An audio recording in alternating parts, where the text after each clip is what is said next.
Welcome. We are live. Good to see you. So, hey, Charlie here. We're about to have Mathijs from the Netherlands. It'll be super exciting to get to talk with him. He's actually running an agency there, had a lot of good success. He's gone through the Facebook Ads MBA program. And if you're interested in the MBA program, go to mba.facebookdisruptor.com. But without any further ado, no reason to stall. Let's bring in the man, the myth, the legend, Mathijs. How are you doing, my man? Oh, that's a good introduction. Thank you very much. I'm fine. And you? I am doing well. I think we're both getting back from a bit of a vacation, so this will be fun. I was in Las Vegas, and you were in Corsica, you said. Yeah, I was working on my 10, and I don't know where you were working on, but yeah, I was working on a lot of things. None of them really a 10. It's funny. You go to Vegas, it's sunny, it's hot, and I rarely saw the sun. I bet you had fun too. Well, there was good times to be had. Good times to be had. No. Well, I appreciate you hopping in, and I hope that folks really get to enjoy this. I think it'd be great, first off, to just kind of tell people about what it is that you're doing and where you're at, and I think that'd be a great bit of a landscape. Then we can dive into some fun stuff. Yeah, cool. Yeah, so I've been running a Google Ads agency for a couple of years now, and in the Netherlands. So we mainly did Google, Microsoft Ads, and some Facebook, but not so much. We mainly focused on e-commerce clients. And now and then I got some questions from, hey, do you guys also do Facebook? And then I took on some small Facebook clients, but wasn't really comfortable with taking on any new ones, and also turned down a few. And then I thought, well, with this whole iOS thing and with attribution, and we see that customers don't really understand anymore, like who is doing the heavy work for us, right? I thought, well, if I want to be future proof, Facebook would be a good addition for us. So and then an opportunity came along where we had a client who actually reached out before, came back again, and then I was like, okay, maybe this is the right time. Maybe I should try it. So took on the client, and then I was also into Twitter. I was just starting off into Twitter, and I was following some people, and then boom, there was Charlie. And you were just saying different things, different ideas, and I kind of followed you. And I was like, hey, this guy is different than the others, saying stuff that I thought, that's not how I learned it. Asked you a couple of questions. You responded, and with good advice. Then I followed your webinar, and then I just knew I have to do this, and that's why I started. I love it. And by the way, love the green background again too. Like that's very nice. I as a fellow plant in the background kind of guy, I love. Now they kind of know. Now they think that I did that on purpose, just to so I love that. I mean, coming from the search background and knowing that, like, Facebook would help future-proof you. I remember it was like you said things like, I see the landscape changing and attribution being a problem.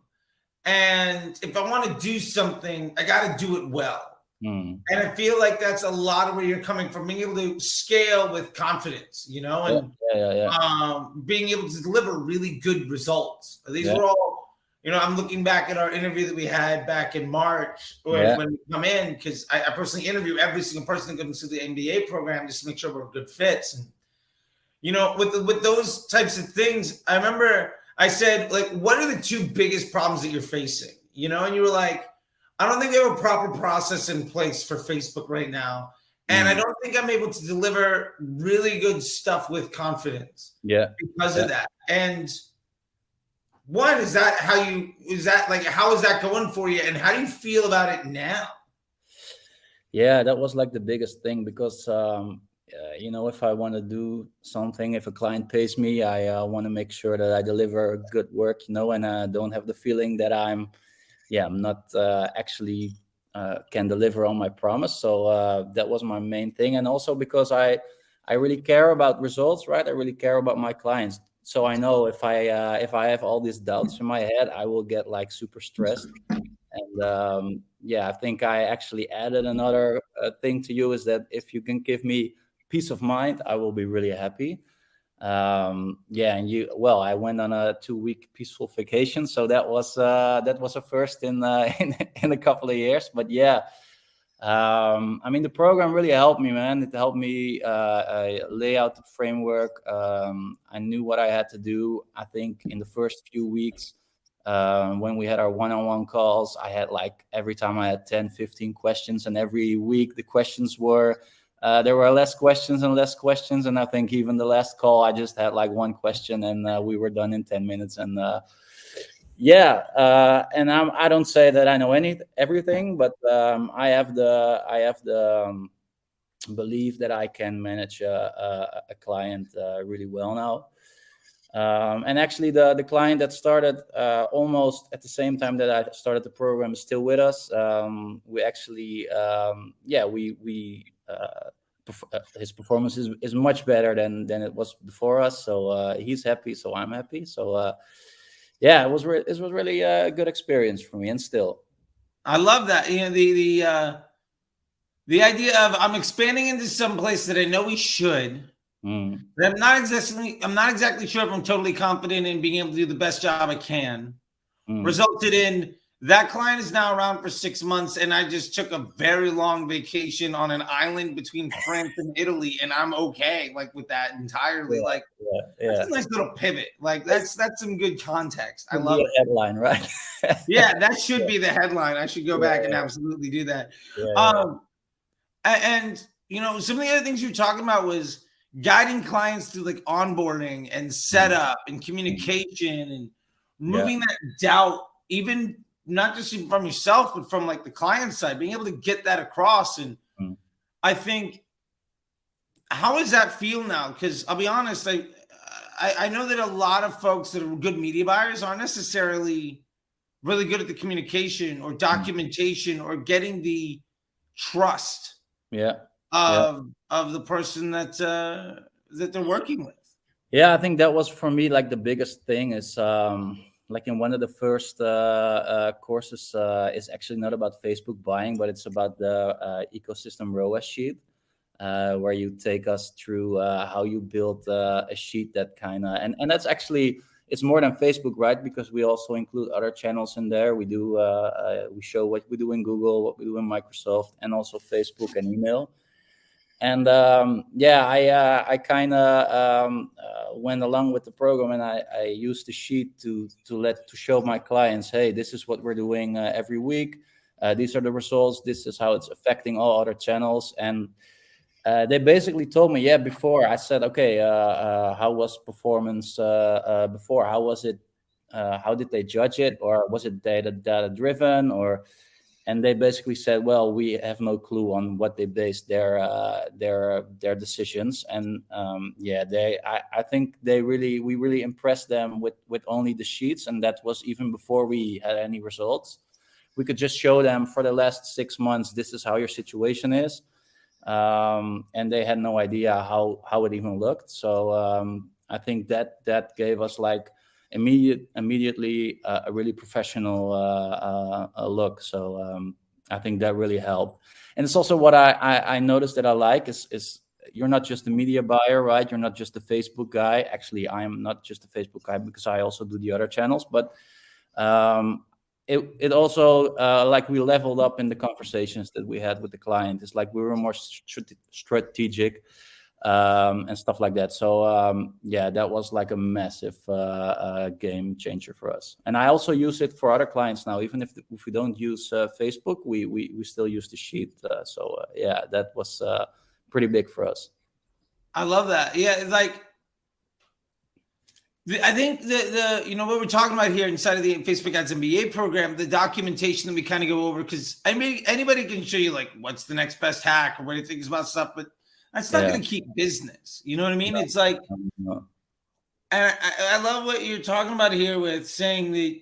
I mean, first off, when you went through the program and what you guys are doing now, it has the advice works entirely, even if Facebook isn't the medium that you're working on, and that you're able to communicate really complex things. For instance, what that documentation you're talking about that has nothing to do with the execution on Facebook, but is an absolute core part of what we teach is, and what we learn when we go through the program is understanding trend analysis and why we don't need to worry about attribution type problems that everybody's trying to solve in the world, and how we can figure out incremental lift by channel and be marketing managers. And while you're hired to be the media buyer, you kind of step in a couple of weeks and you're the CMO of the business. You know their numbers better than they do. Like, I'm curious, what does that sound like? What are those clients when you're talking to them and showing them this stuff?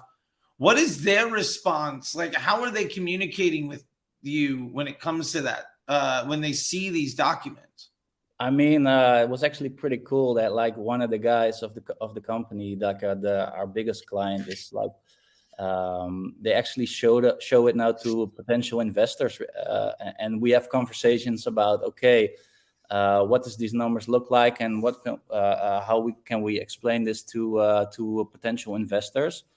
So I think that's a totally different conversation than just talking about the next Facebook ad, right?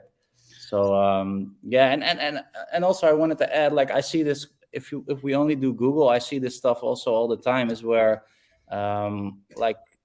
people think, this Google is so great and we have like this ROAS of I don't know what, but then you go in and you look and you see like it's almost all branded search, and then I'm like, yeah, but this is not really growing your business, and I know a lot of, especially Google agencies, kind of take advantage of that because clients just don't know.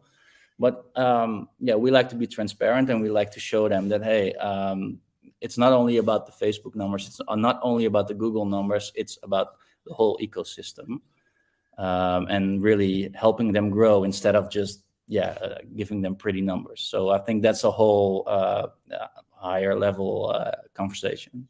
Yeah, I think that's absolutely important, because like when you lay it all out, is like, okay, we're not necessarily saying we're not going to do any branded search. Maybe that's part of it, but like, this is how much money, this is how much revenue comes from that. And when the business is good, when we're very happy with the results we're getting financially and in volume, and our cash flow is good, and we're meeting the business needs of our finance department, this is what that media mix looks like. And this is what else we can do to improve it. And it's not just, it remind me of like the first like 10, 15 minutes of an agency call is basically them saying, here's my report card, please don't fire me. Yeah. And then this is what we're going to try to do next week to look good. And actually, with that in mind, like, what is that communication when you do hop on calls with clients? What does that look like now?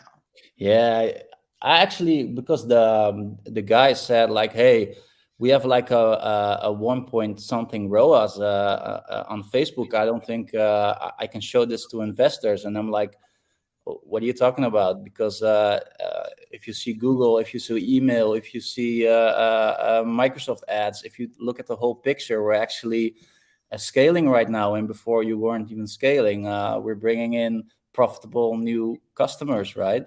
So I actually help them think in another way about just not looking at only the Facebook, because a 1.2 ROAS for them on Facebook was not profitable.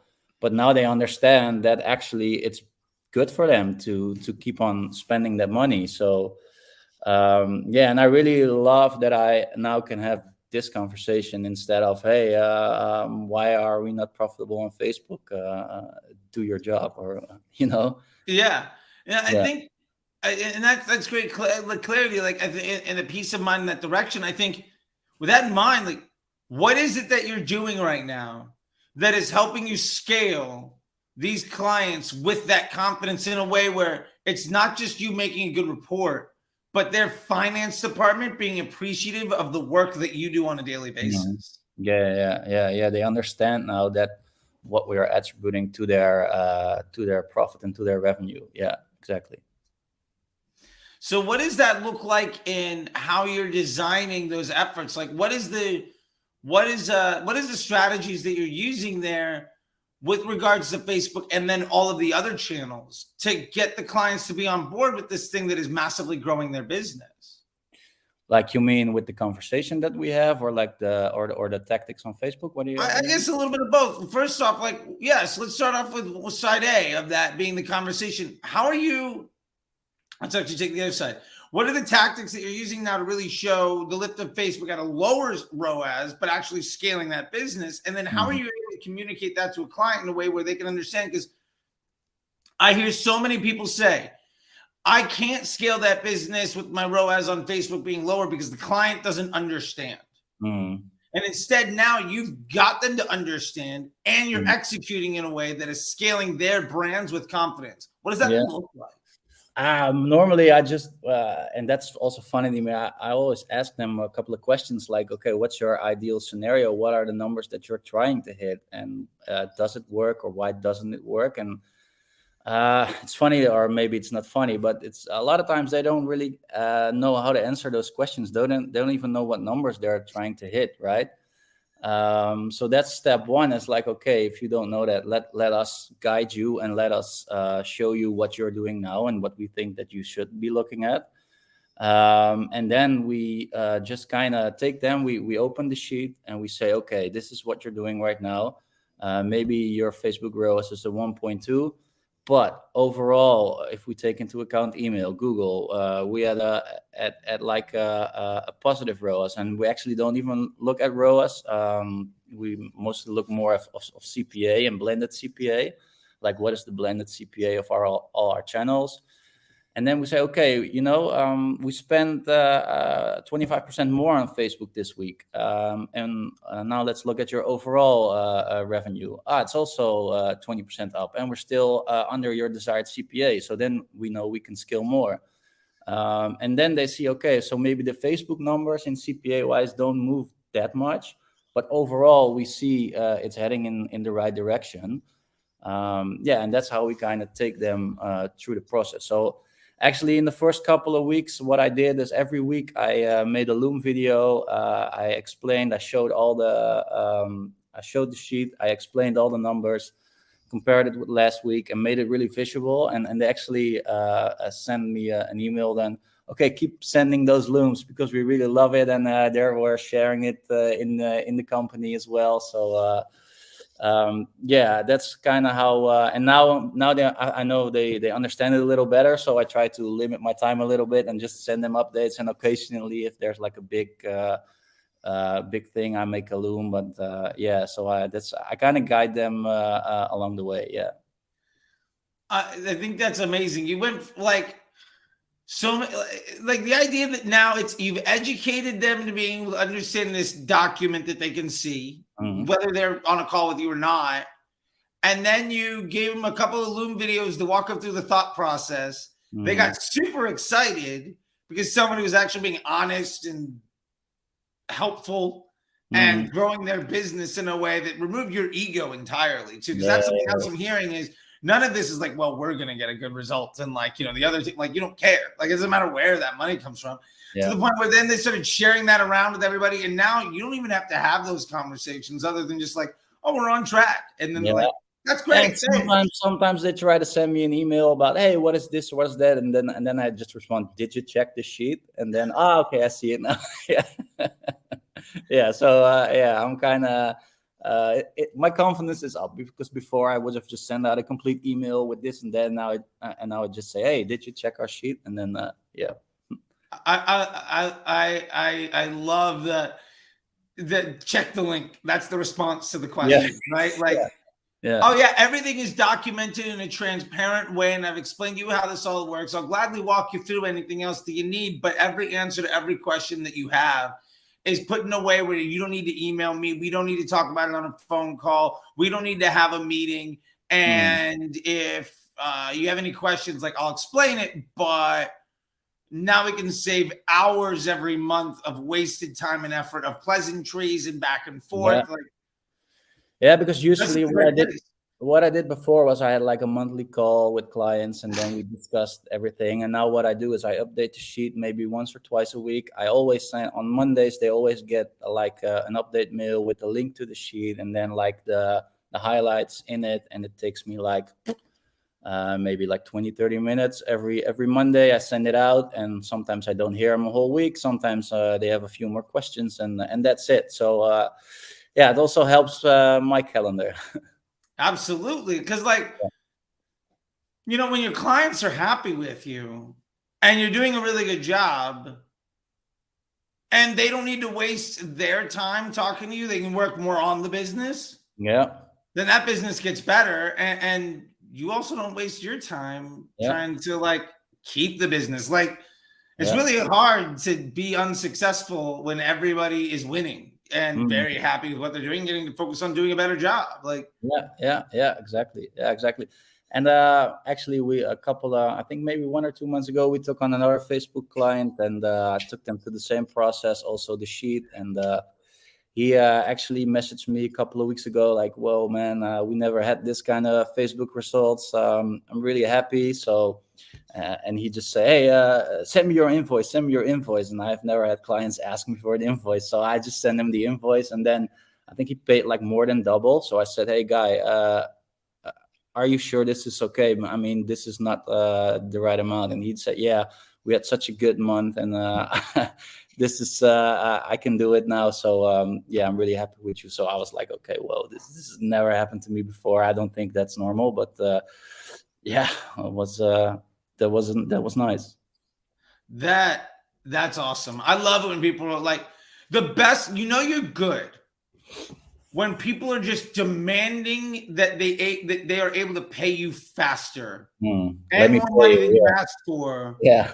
Because they just want to get back to work and they don't want to lose you. Like, that's actually they were already doing Google, and they were actually a little too small, but we took them on anyway. So the fee was a little lower than we normally would do, right? So, and I think he kind of felt that, but he appreciated it, and we still put in the effort anyway. So that's how he kind of repaid us. So yeah, I mean, that's beautiful.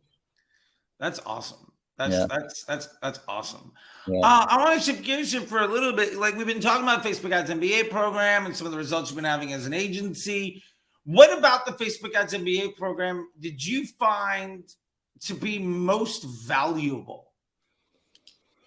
I mean, it's the combination. I think all the lectures are pretty good. They're clear.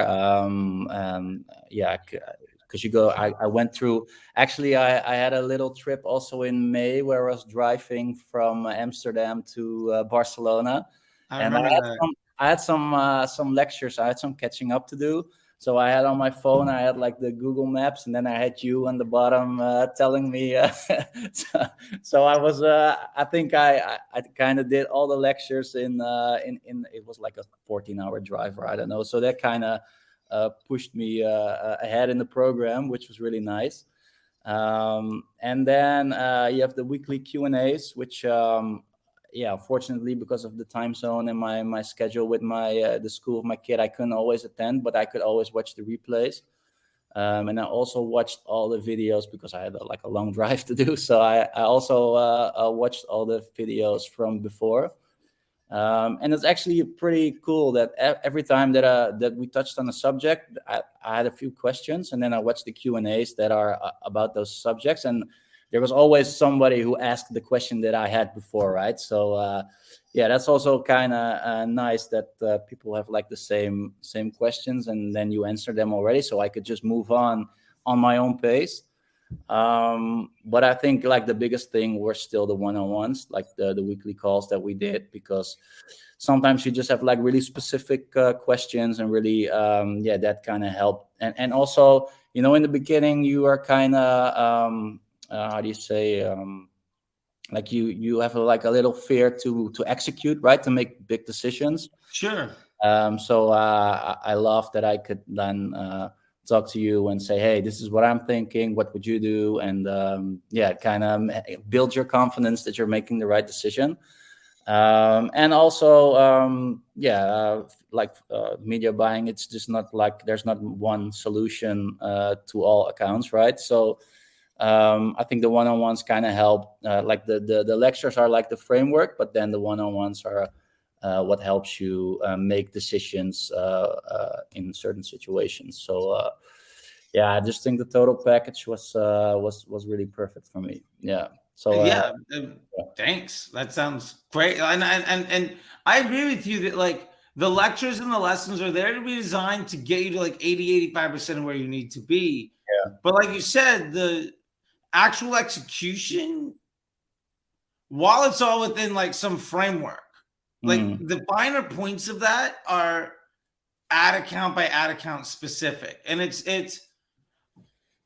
there's no silver bullet to solving everything. I mean, the overall general thing, right? Like we're doing market research by creative elements, and we're simplifying our account, and we're focusing on business objectives and incremental lift and mm, dynamic ads and broad targeting, like those very big brushstrokes, right? But mm, the finer points and being able to go through that, like I love that. That's where you really found value. And I'll be honest, like those one-on-ones for people that decide to take that, like those are the people that decide to book those calls, like those are also the most fun for me. Like for mm, what it's worth, like I thoroughly enjoy sitting in and getting to know people, and then also like doing that problem solving and the mm. puzzles and like making it all work, like Yeah, yeah, yeah. Yeah, and and you something can that apply. I You find can, really, yeah. yeah, sorry. No, I Oh, wanted to say is you it? can. Yeah, go. Oh no, go for it, you do it. No, I just wanted to say, and you can also impress us with your head calculation stuff, which sometimes I was like, how does he do that? Yeah, I'll do the math in my head, and it's like, it'll be around like 1973, and you're like, oh, well, Yeah, it's 1980. Yeah, okay, good. Yeah, that cost is right there. Like, yeah, yeah. What can I say? I can do math in my head, like in like a stupid level, like an obnoxious, like yeah, concerning level. I don't know why. It's what I'm good at. yeah. Uh, but what I was also gonna say is one of the things that I really like out of that I think helps everyone is getting exposed to all that problem solving. It means that I'm inside of a dozen accounts a week. Mm, I'm inside like the accounts of a dozen different buyers a week, right? So it could be dozens of accounts. yeah. And it means that I get to see that contextual information of the application and the pain points at a much higher scale Mm, than a lot of folks do. And because that's coming from a problem solving place, and we get to have that feedback immediately as well as long term, mm, there's that a scope so that in our weekly calls, those updated lectures and the guest speakers that we have are also in our Slack group that we have the like the postgraduate program above and beyond the MBA, like which the I never done. understand. Yeah, right. Well, we can get talk to that in a minute. Yeah, The understanding of how to apply those things in the changing space is way more than just, well, this is how we do it, and if it doesn't work, there's something wrong with you. Like there's just this application, and I thoroughly enjoy that stuff, and I feel like there's a value to being able to communicate with everybody, because it means that when I try to then step in and give advice, it's not just my isolated opinion on some small thing. It's mm, there are dozens of people from around the world doing a million different business models and business objectives, all trying to solve the same types of things. And when 30 people have a problem and 12 people made it work, and that solution works for 26 out of the 28 other people, like that's yeah. a massive bit of help. You know what I mean? Yeah, definitely. Yeah, and before I forget, what also helped me is that because you don't like the 80-85% are of the like the basics, the structure, right? It also helps you because you're not then second guessing yourself. Okay, is this the right setting, or do I have to use this or that? And then you can just forget about all that stuff, and then you can really think about all the high level stuff, because you don't have to worry about all the little settings like do I have to click on the expand button, yes or no, or what audience do I need to do? And yeah, that also really helps, of course, because yeah, like your framework is good, and then you go to the next level. Yeah, that's a good point. And I think Part of that is when we're doing this work, and I'm curious what you think about this. There's often the situation of you're alone. Like, you can't ask other people the types of stuff. One, because like they don't understand. Two, like, because it's like client secrets, whatever. But like, you see this very limited scope of kind of comparing your daily work to the end results that people just cherry pick and decide to brag about on the internet, and have no idea how they got there, or like what that actually means in context. And I think part of the program, especially those weekly calls and the community, like our Facebook group, like, you're not alone anymore. No. And you have this step-by-step guide to get you to where you need to be confidently. But when it doesn't work or there's issue. I mean, I actually had like a couple of private conversations with some other people in the program. Like some weren't even about Facebook. It was just about like website optimization or other stuff. And we had this one client who was launching a campaign in Australia, and one of the guys is from Australia. So I actually asked him demographic information and stuff like that, and he was really helpful. You know who it is. So that's just amazing. Like in the Facebook group, if you ask a question, there are like so many people who are really helpful and really answer your questions. So that helps too. Yeah, definitely. It's just like you don't have the feeling that you have to do it all alone, and especially in the beginning, that helps because you can second guess yourself on a lot of stuff when you're media buying. So that helped me a lot. Yeah, I think that's. I just remember being a media buyer and feeling that so alone and lacking that confidence. And then, to be fair too, it's really bad for your clients. Like, for somebody watching this, like, if you're hiring an agency and that agency doesn't have a community of other people that you follow the same standard operating procedure, that are all openly communicating with each other and are thinking about things in different ways, so that there is feedback, not like an echo chamber feedback loop of just like, well, it works like this and it doesn't work for you. The problem is like people where they have to solve the problem, right? If who you're relying on doesn't have access to that, then what that means is, and I'll editorialize this a little bit, that probably underpaid, overworked, poorly trained college grad that's never run a business is learning how to do it by spending your money that you need to make work. And where I come from, my mentality with that is an incredibly irresponsible and dangerous place as a business owner. Like, I don't want somebody that doesn't know what they're doing, that doesn't understand my business, that hasn't made it work before, that doesn't have a level of support, and doesn't have a standard operating procedure that's been proven to work for people around the world. Like, I don't want to invest my time and energy putting the future of my business in that person's hands. Yeah, we literally had this conversation like a couple of weeks ago with a client where we just do Google, and he has like a different media buyer for Facebook, for TikTok, for email, for a CRO. So we're like with six guys, and everybody's just so protective about their own little thing, you know. And when the results are bad, they're all pointing at each other.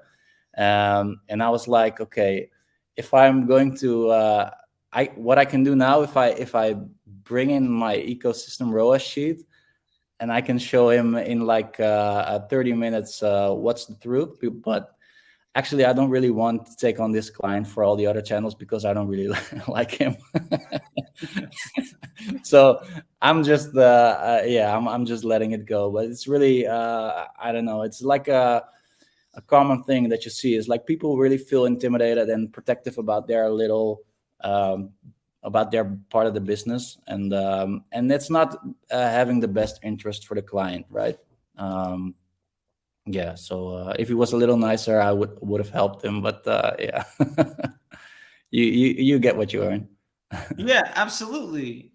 And I feel like it's so important for people to understand that you could be working with the smartest person in the room. Mm. And I know this, like, I see this problem because I was absolutely guilty of this more than a few times. It took me years of being ultimately humbled to like change my opinion on this. Mm. If you're working with the best person in the room, and I thought I was, and maybe I was, maybe I wasn't, and you put all your eggs in that basket, but that person doesn't have the ability to be transparent, and it requires high level of touch and expertise. Mm-hmm, mm-hmm. So that's my dog scurrying behind me. Hi, Berkeley. I woke him up apparently with that move. Oh, he's moving to another seat. If you're working with somebody, and they might be the best person at this job, and it requires so much expertise and you know, hands-on attention from that person Mm-hmm. for you to be successful, that is ideally the best place to be, right? The problem is, what if they have 3 other people that need that attention? What if they make a mistake? Mm-hmm. What if they're sick? What if they go to Corsica for 2 weeks? Yeah. If you can't be successful without that person executing A+ work every single day, then you are so tremendously at risk. Mm. And in my experience, it is so much better to have 95% of the world's best person Mm-hmm. getting 95% of that result, but getting it 100% of the time Mm. in a way where you're not exposed to risk by that person having to execute it at 100% every single time. Yeah. That's such a better situation. And to be fair, Yeah. usually it's a lot cheaper. And you also, in my experience, get a much better interdepartmental relationship because it's not the one Svengali that's like sitting in there that's the world's best at something. Because ultimately, when you remove the person being necessary to do that work, it's hard to argue with, well, it's a factory line. It's an assembly line at the factory. If it doesn't work, if something's broken, we can fix it. You might have something that's a little bit better, but it means we have to slow everything else down to make that one cog a little bit better. It just doesn't make sense. No, completely agree. Yeah. Yeah. And so that's one of the things I love about this. And I'm hearing it also with what you're saying, because you can take that ecosystem ROAS, right? And you can show a client not only your work, but everybody else's. And I don't know if you've seen this, but how has that made the client feel and other team members? Because in my experience, when you show everything to everybody in a way where everybody knows what's going on, and then they realize they have very clear direction, Mm-hmm. I see one of 2 things happen. And this is, I think, a question for you. One, people get very combative because they think that you're trying to take credit for their work or something along those lines, which, to be fair, in my opinion, happens anyway. Mm-hmm. And it's basically just on the however the business owner feels about it.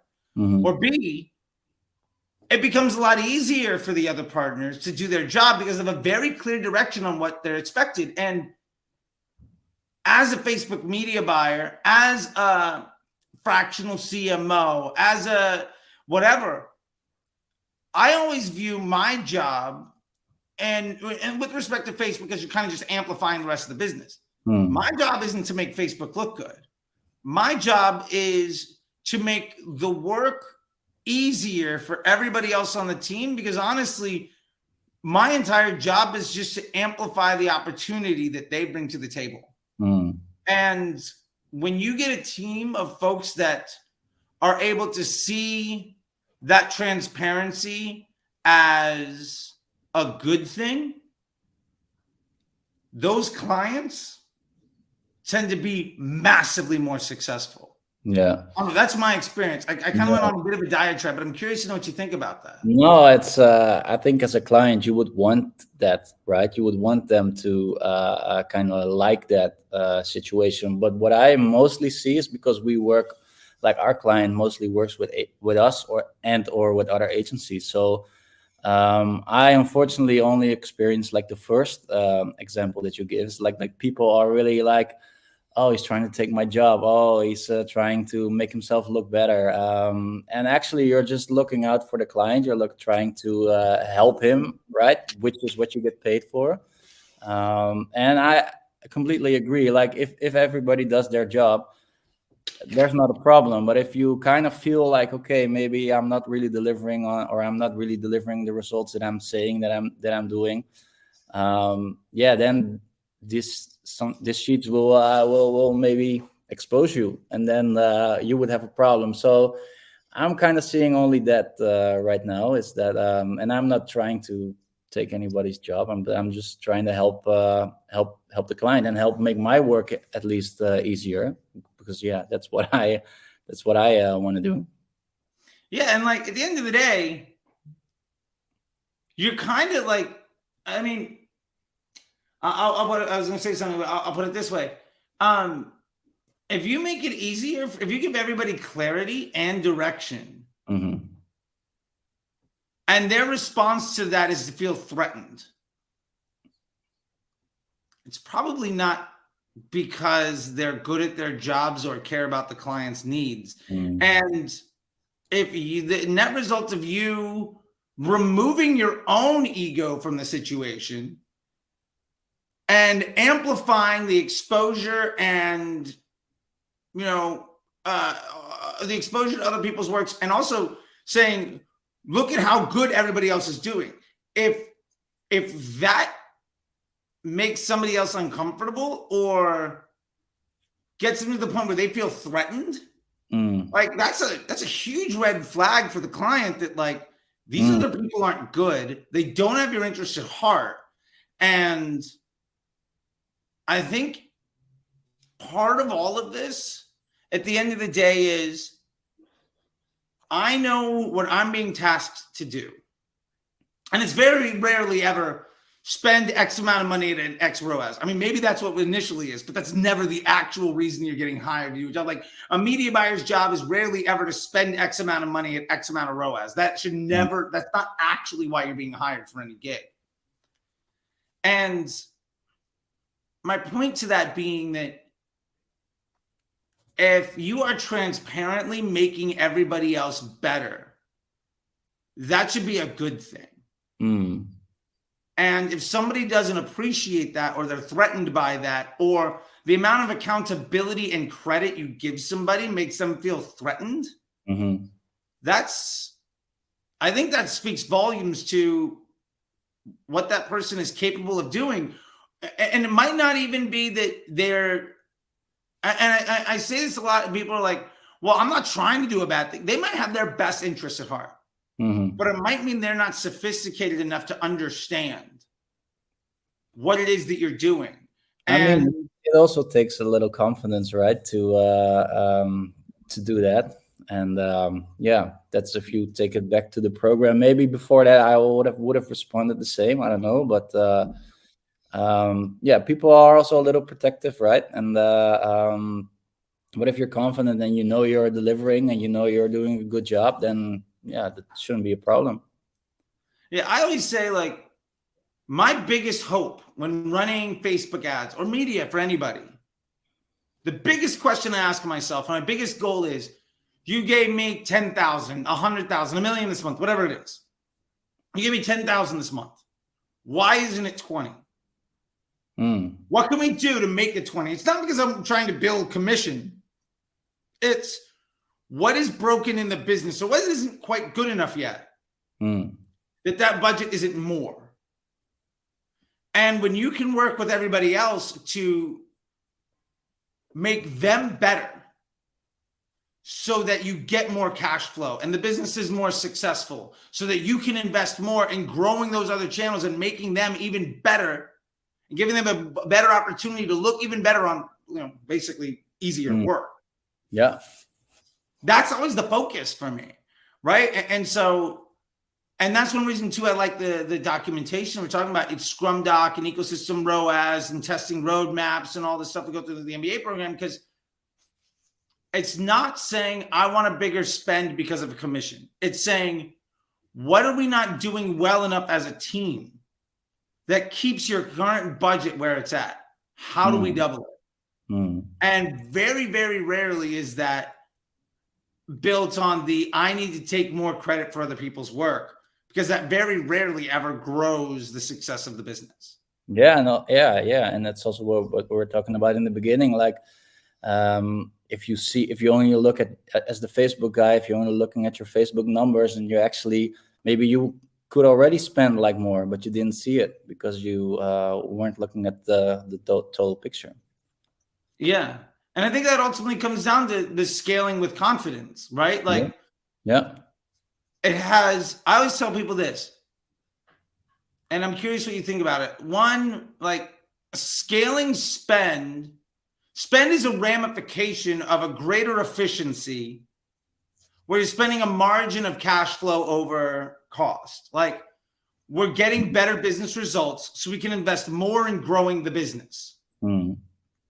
We're also getting more and more efficient with our business operations so we can afford to invest more, knowing we might not be as good with that additional budget, right? We might not be, if you give us an extra 20%, it might not be as good as the current budget we're spending, but we got more efficient over the last month so we can afford that. There's a margin there. There's a profitable scaling margin. We talk about PSM, right? Yeah. So with that being said, the way to scale with confidence is to establish that margin, to improve it, and to then allow the client to say, well, I've got money sitting, and if I invested more of that money, amplifying my business, then I'm going to make more money. So it becomes not a, how do we get this to spend more? It's a, we're continuing to make more. How else do we invest it to make it even more beneficial for us? And that's where, as a Facebook person, your job is to just make everybody else on the team better. Yeah. And it has very little to do with you. Audiences won't improve that. Bidding models aren't going to improve that. No trend du jour of content type or remarketing or whatever is going to make that business model improve. Your job is to just crank up the volume. Because if you're in all these like Facebook groups and you see all these fancy tactics about how you can scale an account, right? And when I that was also a thing for me. I was reading that and I was like, oh, you have to have like 20, 30 campaigns with 30 ad sets, and then you duplicate, and then lookalikes and whatever not. And they made it seem like this kind of wizard trick or whatever to how you scale an account. And that's what I liked about what you teach, is that it's more about simplicity than all the other tactics, right? And maybe, I don't know if this worked like 10 years ago, maybe it did, but I always saw that as kind of people trying to show how good they were, but I didn't really feel that, and then there you came and said it's more about simplicity. And then you started saying stuff about we don't need interest groups, and I was like, what? What? Oh, we don't even need retargeting. I like, what? What is he talking about? And then so and then when you learn, you're like, okay, now I understand why, and now you actually teach why that is. And I actually always thought that, like, okay, I can run like a low spend account, but if it gets too high spend, will be too complicated or will be too much work. And now it's like, of course you have to do other stuff, but it's not like what they trying to tell you how to scale an account.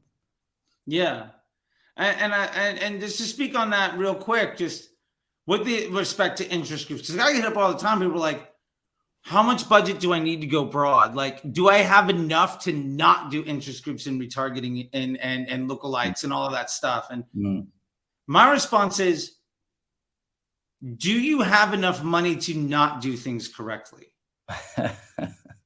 Like at what point, like, you know what I'm saying? I'm curious, what is your experience having moved away from all of that stuff, the embracing of broad and incremental lift and the lower workload? What does that feel like now?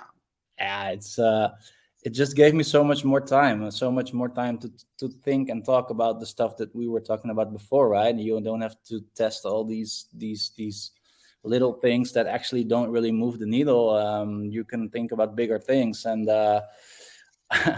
actually, I got like 2 or 3 weeks ago, this client, he still tried to try it. I said, hey, Mathijs, I know you were really a broad guy, but can't we try like high income audiences? And I'm like, no, why?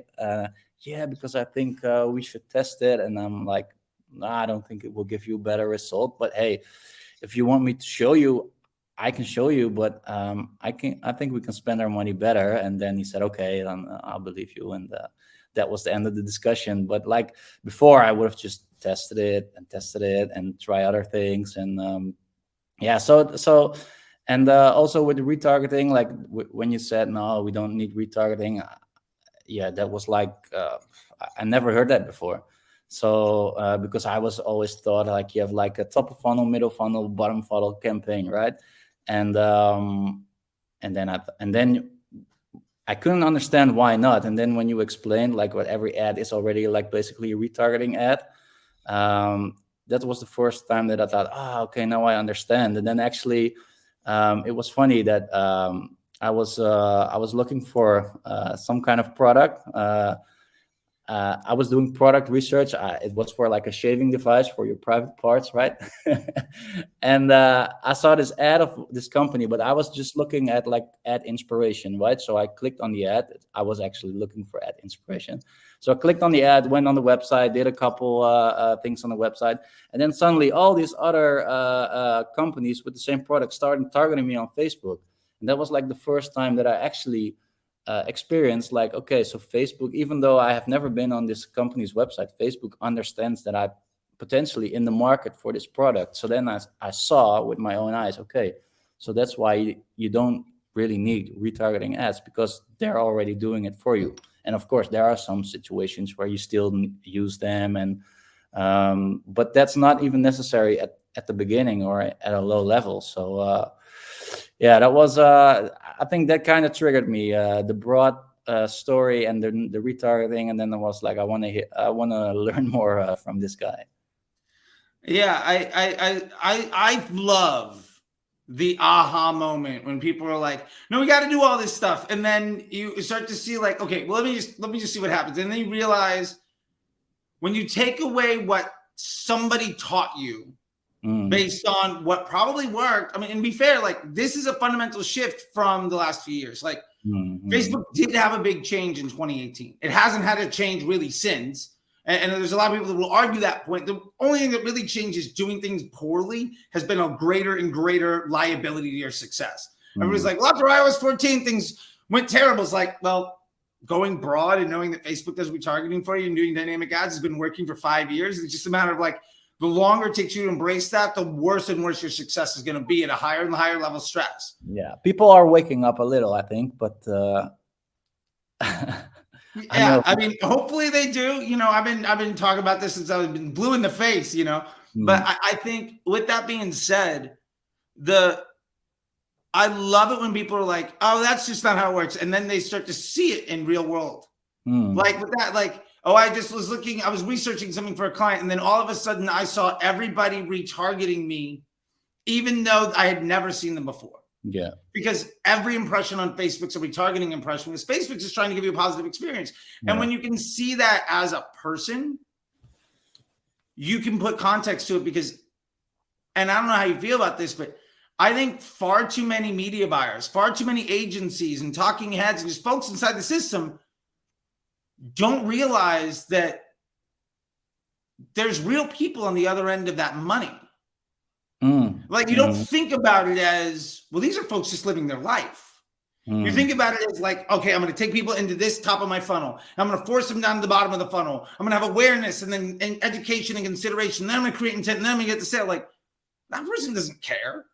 Like that's also happening with 20 other brands, maybe 1,000 other brands for a million things that they're spending money on. Like I'm looking at the razors, but I'm also looking at trainers. I'm also looking at travel. I'm also looking at maybe swim trunks for my trip to Corsica. I'm also looking at like other things. I got like this travel insurance ads just before I went on my trip. I mean, they know, Yeah. right? They know. So yeah, And yeah, and now that's that also if you were, because yeah. oh no, go for it.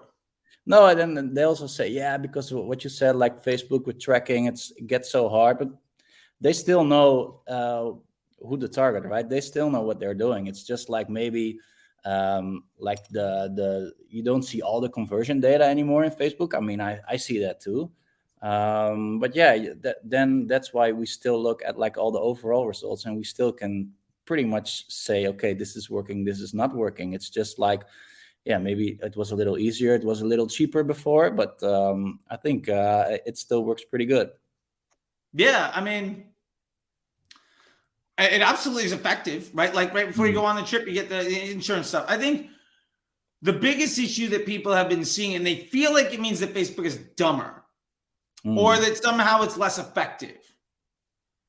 And to be fair, I think Facebook is also in their PR efforts playing into this a little bit. Like they're saying, oh, well, things are more difficult in iOS 14. Like they're playing this like mm, PR battle with Apple. mm, But also their ad spend has not gone down year over year since the ads manager was invented. mhm, Like they've never had a down year. It's been over a decade, and every year people spend more and more money. So mm, people say, well, iOS 14 hurt Facebook's like, no, it didn't. mm, It didn't hurt their bottom line. And they say, well, it's less effective. It's not as smart. Like, no. Their ability, and this is just Facebook as a business to try to, add value or to take credit, like their ability to take as much credit for everybody else's work and spit that back into you in a way where people have been taught to think has been mhm, impaired. mm, That being said, there's still no other tool that's nearly as good at doing this. And it's still 100% understanding. Like, you probably didn't buy your trip to Corsica off a Facebook ad, nope. but they knew you spent that money. Yeah. You didn't tell Facebook in an ad the day you were leaving, but they knew. Mm, Like, I feel like people just don't understand that everything that you do is known by basically everybody.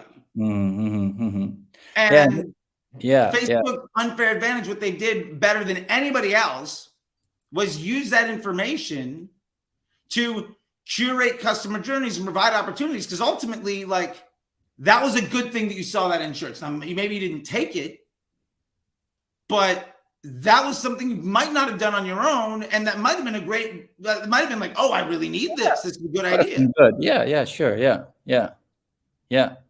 Yeah, while I'm just thinking that's interesting that Facebook is maybe just like it's PR, right? So maybe that's why those interest groups maybe don't work as good anymore, but the broad is still working pretty well, right? So that's an interesting way of looking at it, like all these interest groups. So we don't really know a lot about these people anymore because these interest groups don't work anymore. But then if you go on broad, and that's why my clients sometimes ask, because we have like one client who is in has a pain relief device, and like we target people who have, for example, back pain. And then they say, yeah, but for broad, then aren't we just targeting randomly everybody? And then I can explain them, well, but if we put it in the copy, and they can even know about the video or the picture, and then we put it in the copy, and then they will know. And that was like I had to explain that a couple of times, but they understand now. Yeah. Yeah. And I think one of the things, we can kind of wrap it up in a bit, but like, and I hear this from so many folks that have gone through the MBA program, and not just the day-to-day work, because the day-to-day work is now what you would do in a day is now what you might do in a week. Mm.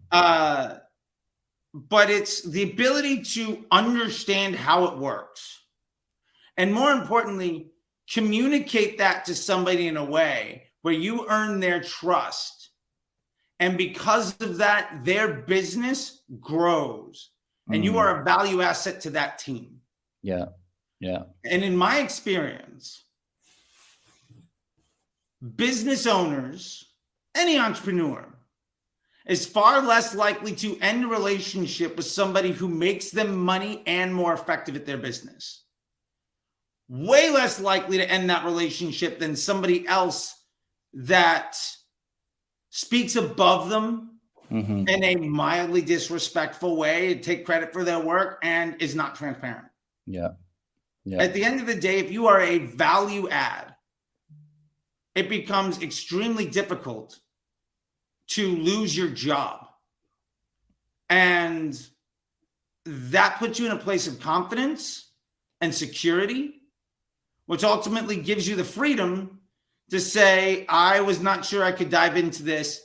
This was a new skill for me. I'm trying to get more money. And then a few months later, you're on your second week or 2 long week trip completely out of town, and your clients are very happy. Yeah. Like, that's a fundamental life change, that freedom. Yeah. And I mean, that's a beautiful thing. Yeah.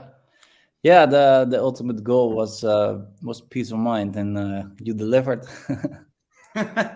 Well, thank you very much. I appreciate it. I want to say, first off, thank you for this. I always love chatting with you. And if there's anything that you would like to say, or contact information, or somebody's watching this, how they get in touch with you, just any bit of that, I think would be great, because if somebody's making it this way, this far, and they enjoyed you, and maybe they're looking for more help in the Netherlands or Europe, or just in general, or they want to, they're on their edge of maybe trying to take this investment for themselves, or just whatever. I want to say thank you. And I will leave this with you having sort of the last word here, to just say whatever it is you want to say, and get anything out you want to, and plug anything that you would like to say. And then we can kind of take it out from there. And I just, again, want to thank you a lot. I appreciate it. And it's been great working with you over these last 5 or 6 months. Cool, man. Thank you. Yeah. So I don't know if there's clients from or potential clients from the Netherlands. We're Google and now Facebook agency called Mele Media, MELE Media. Or just anybody who wants to talk about Facebook, or wants to learn about the MBA program, I'm happy to give a recommendation or answer some questions. So it was just a really good experience for me, and I have no regrets whatsoever. Oh, I'm gonna just throw that on there. Is that right? MELE Media. Oh, it's E from Isaac. So. Oh yeah, well yeah, okay, gotcha. I need that keyboard. Type it in. I don't have the same. I don't have the same keyboard. I used to date a girl from Denmark, and I just looked at her keyboard, and it's the first time I saw not all keyboards are the same. It was very odd for me. I feel like I'm an ignorant, American. I just think, why would it not be the same thing? No, I'll put it in the chat with you. Yeah, put it in the chat, and we'll drop it in. Just so that people get a chance to get into touch with you and get to know you. And that way also I'll copy it and paste it and make sure that it goes into the description here later on. Cool. But yeah, so with that being said, thanks a lot, man. I really appreciate it. And I'm excited to get to see you on our weekly calls and more stuff. And yeah, thanks a lot, man. It's been really great getting to know you over these last few months. And I remember our conversation when you were thinking about doing this, and that person versus this person, that lifestyle versus this one. It's just it makes me so happy to see all of these changes. You know what I mean? And I think that's just such a beautiful thing. So we're going to end with this. Here it is. Paste it in. There you go. If you want to get in touch, that's how you do it. Yeah. Mathijs, I thank you again. I really appreciate it. And I'll talk to you soon, my man. Talk to you soon, my man. Bye-bye. All right. See you, buddy. Ciao. Bye.